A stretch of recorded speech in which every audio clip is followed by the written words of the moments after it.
موسیٰ علیہ السلام کی پیدائش ہی ایسے وقت پہ ہوئی جبکہ ظالم بادشاہ فرعون بچوں کو قتل کرا رہا تھا۔ نجومیوں نے خبر دی، اطلاع دی کہ ان دنوں میں ایک بچہ پیدا ہوگا جو تیری حکومت کے لیے، تیری بادشاہت کے لیے زوال پیدا ہوگا، تباہی کا سبب بنے گا، بربادی کا سبب بنے گا۔ ہزاروں لاکھوں بچہ پیدا ہوتے ہی قتل کرایا تاکہ وہ موسیٰ علیہ السلام اگر پیدا بھی ہو تو دنیا میں نہ رہ سکے، ختم ہو جائے۔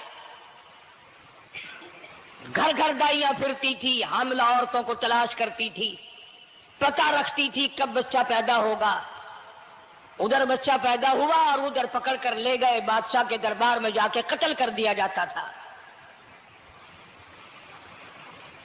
لیکن اللہ پاک کی ذات بھی بڑی بے نیاز ہے، وہ اس کی مخلوق کسی کے ختم کرنے سے ختم نہیں ہوتی، وہ خود ختم ہو جاتے ہیں۔ اللہ کی مخلوق کو کوئی نہیں ختم کر سکتا۔ سیدنا موسیٰ علیہ السلام کی والدہ کو اللہ پاک نے سمجھا دیا، اطلاع کر دی کہ تم نے اپنے بچے کو کسی کی خبر نہیں دینی، کسی کو اطلاع نہیں دینی، بتانا نہیں ہے کسی کو، بلکہ اللہ نے موسیٰ علیہ السلام کی والدہ کے دل میں القاء کیا کہ تم ایک لکڑی کا صندوق بنواؤ، اس صندوق میں موسیٰ علیہ السلام کو ڈال کر دریا میں ڈال دو۔ والدہ موسیٰ نے حکم کی تعمیل کرنے کے لیے درخان کو لکڑی کی پیٹی بنانے کے لیے کہا، خود تو بیچاری نہیں جانتی تھی بنانا۔ ایسا بنا کے دے جس میں پانی نہ گھسے، بڑی مضبوط لکڑی ہو، بڑا صاف ستھرا ہو۔ ادھر موسیٰ علیہ السلام کی اماں کی مجبوری، درخان نے ناجائز فائدہ اٹھایا، کئی دن تک پوچھتا رہا تو کیا کرے گی، کس لیے بنوا رہی ہو؟ وہ تیری کوشش کی چھپانے کی، مگر والدہ موسیٰ مجبور ہو گئی بتانے پر، کیونکہ صندوق بنوانا تھا۔ کہ ایسا واقعہ ہے، درخان بے ایمان ہو گیا۔ انہوں نے کہا میں کیوں نہ انعام کماؤں، بادشاہ کو اطلاع دوں، مجھے انعام ملے گا، مجھے دولت ملے گی، یہ عورت تو چھپا رہی ہے، میں اطلاع کر دوں۔ یہ نہ سوچا کہ ایک عورت اپنے نور نظر کو، اپنے لخت جگر کو، اپنے پیارے بیٹے کو اگر بچانا چاہتی ہے تو میرا اس میں کیا نقصان ہے، میرا کام مزدوری لینا ہے، صندوقچہ بنا کر کے دے دینا ہے۔ اس پر بس نہ کی، بادشاہ کے دربار میں گیا اور بادشاہ کے درباریوں نے جب اسے روکا کہ کیا کام ہے تیرا، اس نے کہا میرا خاص بادشاہ سے کام ہے۔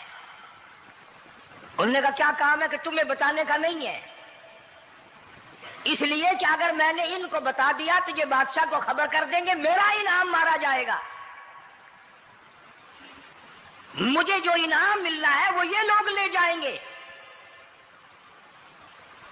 اور یہ نہ سوچا کہ اللہ تبارک و تعالیٰ جل شانہ جو سارے جہان کا پیدا کرنے والا ہے، وہ اگر بچانے پہ آئے گا تو میں کیسے مراؤں گا۔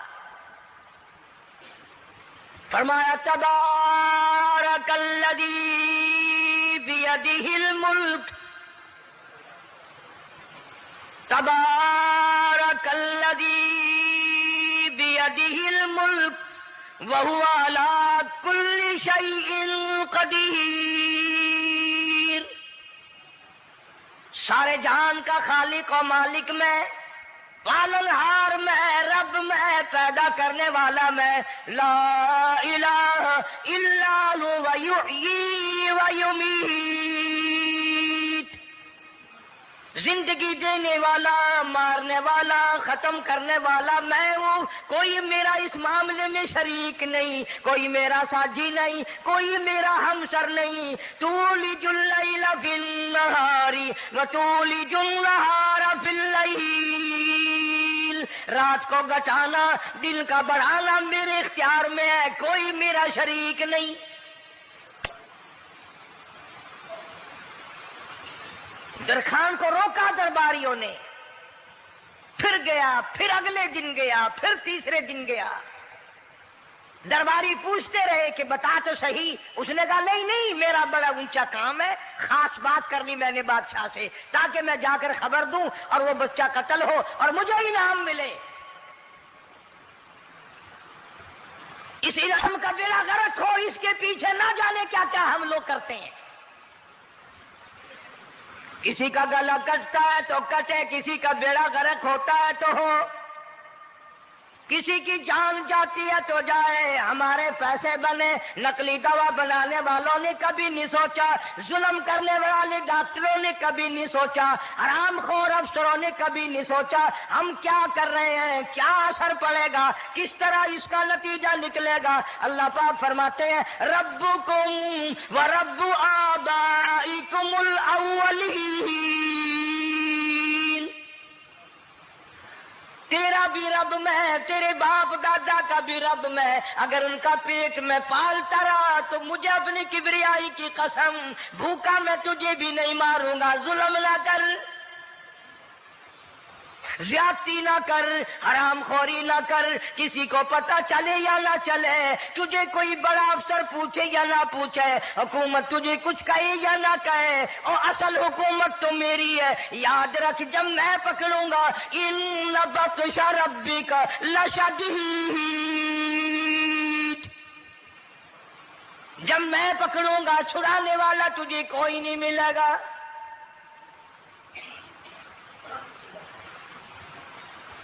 تیسرے دن پوچھتا، کوشش کرتا کرتا فرعون کے دربار میں پہنچ گیا، بادشاہ کے دربار میں پہنچ گیا، بادشاہ سے ملاقات ہوئی۔ 3 دن تک درباریوں نے پوچھا کہ بات بتا کیا ہے، انہوں نے کہا نہیں نہیں، خاص کام ہے، کوئی بتانے والی بات ہے ہی نہیں۔ جب فرعون کے پاس پہنچا، اللہ بڑا بے نیاز ہے، فرعون نے پوچھا کیوں آیا، کیا بات ہے، اشارے کرتا ہے، اللہ پاک نے زبان گنگی فرما دی۔ میں بچانے والا بڑا یا تو مرانے والا بڑا، میری مخلوق ہے، میرا نبی ہے، میرا پیغمبر ہے، میرا رسول ہے۔ میں نے موسیٰ علیہ السلام کی والدہ کو سمجھایا تھا، وہ مجبوراً تیرے پاس آئی، کمینے اور ظالم شرم نہ آئی، اس کی مجبوری سے ناجائز فائدہ اٹھانے کے لیے آ گیا۔ اندر پہنچا، فرعون پوچھتا کیسے آیا، کیوں آیا، زبان گنگی جواب نہیں دے سکتا۔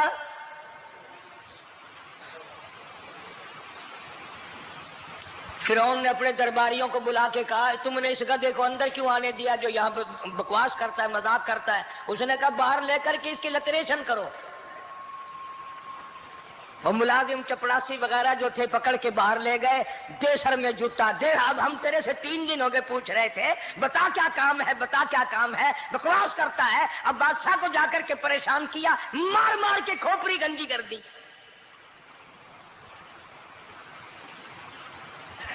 ادھر والدہ موسیٰ علیہ السلام آئی تو درخان ملا نہیں، پھر آئی پھر ملا کہ وہ میرا تم نے بکسا تیار نہیں کیا۔ نے کہا بکسا تو تیار میں کر رہا ہوں اور تیاری ہوا رکھا ہے، وہ بچہ کیسا ہے، کس شکل کا ہے، کس صورت کا ہے؟ انہوں نے کہا تو دھنیا لیتا ہے، تجھے کیا لینا، تیرا کیا مطلب، اور پیسے لے بکسا دے، صندوق سے تیار کیا ہے تو دے، ورنہ درخان مارے گا، ساری دنیا میں کوئی نہیں ملے گا۔ آج کل بھی کسی پہ کام کرانے جاؤ نا، نہ کام کر کے دے گا، 50 چکر لگوائے گا، اور جب دیکھے گا کہ ان کی شادی کی تاریخ بالکل سر پہ آ گئی، انہوں نے فرنیچر وہ دینا ہی دینا ہے، او میاں فالتو گل کرنے کی لوڑ کوئی نہیں، کسی اور کو جا کے بنوا لیں۔ یہ وہی نسل چلی آ رہی ہے، زیور دینے والا سنار، کپڑے سینے والا درزی، فرنیچر تیار کرنے والا درخان، یعنی اس بات کو گناہ نہیں سمجھتے، جھوٹ بولنے کو، غلط وعدہ کرنے کو گناہ نہیں سمجھتے۔ حالانکہ ارشاد فرمایا مدنی کریم صلی اللہ تعالی علیہ وسلم نے منافق کی 3 نشانی، سب سے پہلی نشانی یہ ہے اذا وعد اخلف، جب بھی وعدہ کرے گا اس کے خلاف کرے گا۔ جھوٹ بولتا رہے گا یوں ہی، شام کو آنا، کل کو آنا، صبح کو آنا، پھر آنا، پھر آنا۔ بعض آدمی جو یہ کام کرتے ہوں گے بیچارے ناراض ہو رہے ہوں گے، ساری زندگی قرآن سنا، یہ قرآن کون سا آیا جو ہمارے پیچھے پڑ گیا؟ سب کا ذکر ہے قرآن میں۔ مولوی بدماشی کرتے ہیں، جھوٹ بولتے ہیں، غلط مسئلے بیان کرتے ہیں، پیر غلط کاری، سب کا ذکر قرآن میں ہے۔ چنانچہ موسیٰ علیہ السلام کی